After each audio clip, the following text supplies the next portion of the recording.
पण तुम्ही जर थोडेफार जरी निष्काळजीपणा जर करत असाल तर व्हिडिओला स्किप करा, कारण तुमचाही वेळ वाया जायला नको. नमस्कार मित्रांनो, तुम्ही जर नीट एक्झाम बद्दल, ऍडमिट कार्ड बद्दल, स्कोअर कार्ड बद्दल, ऍडमिशन साठी लागणाऱ्या डॉक्युमेंट्स बद्दल थोडेफार जरी सिरियस नसाल तर आताच व्हिडिओला स्किप करा.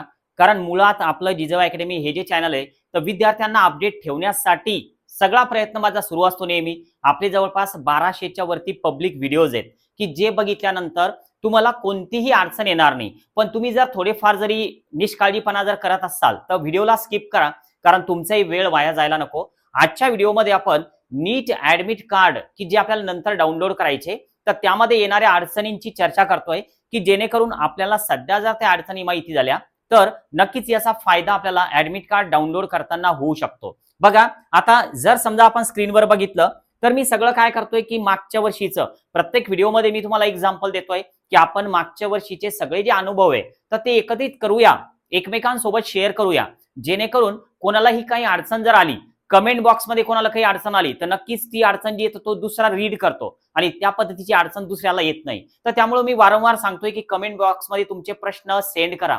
व्हॉट्सअपला वैयक्तिक मला प्रश्न मिळतात, पण जर समजा तुम्ही कमेंटमध्ये प्रश्न सेंड केले तर नक्कीच ते इतरांना दिसतात, इतरांना त्याचा फायदा होतो. बघा, आता हे जे अगोदरचं मागच्या वर्षीचं हे सगळं तुमच्या समोर दिसतोय. आता काय करणार आहे की तुम्ही स्किप करणार. मला माहिती आहे की तुम्ही 2024चं बघून स्किप करणार बरेच जण, पण लक्षात घ्या की तुम्ही निष्काळजीपणा करताय, कारण हेच आपल्या कामाचं आहे की जे आपल्याला 2025 मध्ये कामात येणार आहे. मित्रांनो बघा, आता जर आपण यामध्ये बघितलं तर सुरुवातीला आता होम दिसतंय आपल्याला 2024 मध्ये हे होम आहे. आता यानंतर जर समजा आपण हे जर व्यवस्थित बघितलं तर आता ही जी विंडो होती की जी आपल्या समोर अगोदर होती, यामध्ये तुम्हाला कॅन्डिडेट ऍक्टिव्हिटी नावाची एक टॅब दिसते. आता हे सगळं तुम्हाला स्क्रीनवर व्यवस्थित दाखवतोय मी, फक्त तुम्ही थोडं फोकस करा की नेमकं आपल्याला काय काय बघायचंय. कॅन्डिडेट ऍक्टिव्हिटी जे तर त्यावर आपल्याला क्लिक करायचं आहे सध्या. आता कॅन्डिडेट ऍक्टिव्हिटी म्हणजे ही वाली टॅब, ठीक आहे. आता यावर जर आपण क्लिक केलं, सपोज आपण यावर क्लिक करतोय तर यावर क्लिक केल्याच्या नंतर आपल्याला बघा हे अशा काही टॅब ओपन होतात. आता हे तुम्हाला सहज दिसतं की इथं आहे click here to download admit card for NEET UG 2024. पण आता विषय असा येतो की सर 2025 आहे नाही सध्या. हो, मला समजतं, पण हे 2024 कशासाठी? तर मागच्या वर्षी जे प्रॉब्लेम्स आले विद्यार्थ्यांना तर ते आपल्या मुलाला येऊ नये किंवा स्वतःला आपल्याला येऊ नये, तर यासाठी हे सगळे प्रयत्न आपले सुरू आहे. बघा, आता त्यानंतर आहे आन्सर कीचं चॅलेंज करणं. थोडक्यात ही टॅब नंतर ओपन होते ज्यावेळेस आपण नीटची एक्झाम देतोय तर त्यावेळेस आपल्याला आन्सर कीला चॅलेंजेस सुद्धा करता येते. आपली आन्सर की आपण सोडवलेली असते, आपल्याला त्याचा मेल आलेला असतो, पण आपल्याला जर त्याला चॅलेंज करायचं असेल आलेल्या आन्सर कीला एनटीएच्या की यामध्ये काही क्वेश्चन चुकलेला आहे, तो असा पाहिजे होता, तर ते तुम्ही आन्सर कीला चॅलेंज सुद्धा करू शकता एनटीएच्या. यानंतर ऍडमिट कार्ड आणि सिटी एनिमेशन. आता हे नेमकं काय असतं तर सिटी बद्दल अगोदर माहिती एनटीए आपल्याला देतं की आपल्याला नेमकी कोणती सिटी मिळणार. आता जर समजा आपण यावर क्लिक केलं तर बघा आपल्याला काय बघायला मिळतं पुढं, तर ही अशी टॅब ओपन होते. आता या टॅब मध्ये नेमकं काय आहे तर सगळ्यात महत्वाचं आहे की आपल्याला आपला ऍप्लिकेशन नंबर जो आहे तर तो या ठिकाणी फिल करावा लागतो. ठीक आहे, ऍप्लिकेशन नंबर. आता ऍप्लिकेशन नंबर ज्यावेळेस आपण इथं फिल करतो तर त्यावेळेस आपल्याला जी आपली जन्मतारीख आहे तर ती टाकावी लागते. याचा फॉर्मॅट लक्षात घ्या, डे, मंथ आणि इयर. आणि त्यानंतर या ठिकाणी एक कोड येतो की जो इथं आपल्याला प्लेस करावा लागतो आणि नंतर हे सबमिट करावं लागतं. हे सगळं केल्याच्या नंतर आपल्याला आपली जी सिटी आहे एक्झामची तर ती आपल्या नजरेसमोर येऊन जाते. आता बघा, आता हे जर यामध्ये जर काही अडचण येत असेल तर ती नेमकी कोणती? बऱ्याच वेळेस असं होतं की वेबसाईटचे प्रॉब्लेम असतात, विद्यार्थी हा सगळा डेटा सबमिट करतात पण त्यांना ते समोरची टॅब ओपनच होत नाही. तर हा नेहमीचा येणारा प्रॉब्लेम आहे. तर यात नेमके आपल्याला काय काय काळजी घ्यावी लागते तर बघा, आता सध्या इथं हे जे आहे सिक्युरिटी पिन हे दिलेलं आहे, हे तुम्हाला हे पण दिसतं, पण इथं कुठलाही सिक्युरिटी पिन आलेला नाही आहे. तर हे कशामुळं? हे 2024चं आहे, हे बंद झालेलं आहे. आता सध्या तुम्हाला यावर काहीच नाही बघता येणार, तर त्यामुळं इथं हे सिक्युरिटी पिन वगैरे काहीच नाही. तर मग इथं असतं की Z24A असं काहीतरी कॅप्चा असणार आहे, तो टाकला की आपण हे सबमिट होऊन जातं.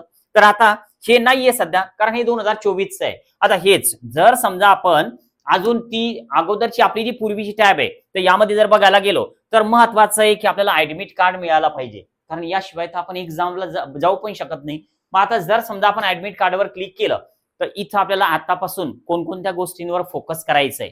बघा, हा सगळा काउन्सिलिंगचा पार्ट आहे.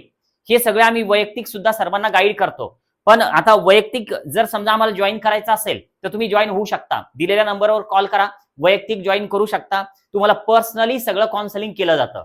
बघा आता यामध्ये जर आपण बघायला गेलो तर इथं सुद्धा तेच आहे. जर आपल्याला ऍडमिट कार्ड डाउनलोड करायचं असेल तर सगळ्यात महत्वाचा आहे आपला ऍप्लिकेशन नंबर. आता हा ऍप्लिकेशन नंबर आपल्याकडे आहे का? आपण कन्फर्मेशन पेज डाउनलोड करून घेतलेलं आहे का?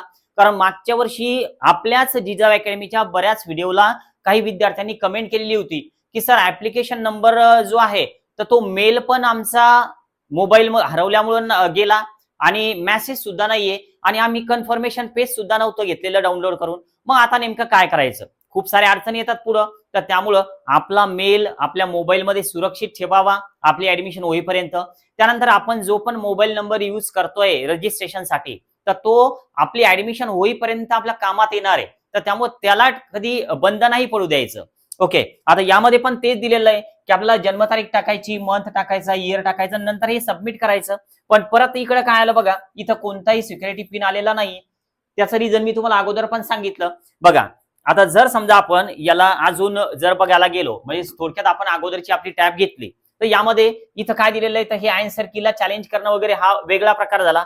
पण आता याच पूर्ण पेजवर आपल्याला काय काय दिसतं बघा. इकडं या साईडला पब्लिक नोटीस आहेत काही. आता या पब्लिक नोटीस मध्ये नोटीस कशा पब्लिश होतात बघा. आपण यावर सगळ्यात शेवटी जाऊया. बघा आता जर समजा तुम्हाला हा सगळा जो मी इन्फॉर्मेशन देतोय हे जर टाइमपास वाटत असेल तर परत एकदा सांगतोय स्किप करा.